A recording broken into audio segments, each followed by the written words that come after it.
नमस्कार, मी सौरभ कोरटकर. TV9 मराठीमध्ये आपल्या सगळ्यांचं स्वागत. न्यूज टॉप 9 मध्ये आता आपण बघूया टॉप 9 महत्त्वाच्या बातम्या.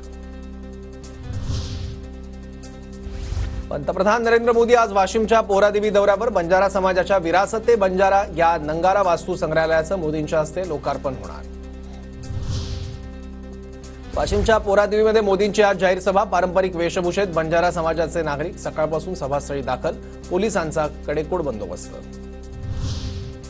पंतप्रधान मोदींच्या दौऱ्याच्या पार्श्वभूमीवर मुख्यमंत्र्यांकडून सभास्थळाची पाहणी. पोरादेवीमध्ये मोठा पोलीस बंदोबस्त. 5240 पोलीस अधिकारी तैनात.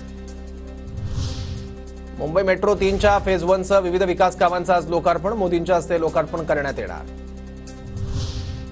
पंतप्रधान मोदींच्या हस्ते आज ठाण्यात विकास कामांचं भूमिपूजन आणि उद्घाटन होणार. कासारवडवलीतील सभास्थळी जय्यत तयारी.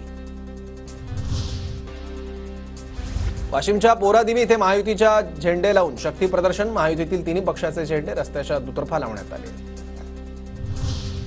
अजित पवार गटाचे इंद्रनील नाईक आणि भाजपच्या निलय नाईकांना मोदींच्या कार्यक्रमात डावललं. समाज बांधवांना घेऊन पोरादेवीला जाणार. इंद्रनील नाईकांची प्रतिक्रिया.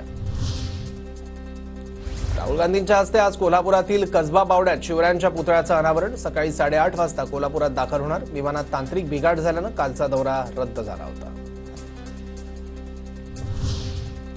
निवडणुकीनिमित्त होणाऱ्या घोषणा जुमलेबाजी असणार. मोदींच्या दौऱ्याच्या पार्श्वभूमीवर पटोलेंची टीका. तर एकीकडे असत्य आणि एकीकडे सत्य अशा दोन गोष्टी महाराष्ट्रात पाहायला मिळणार. पटोलेंचं वक्तव्य.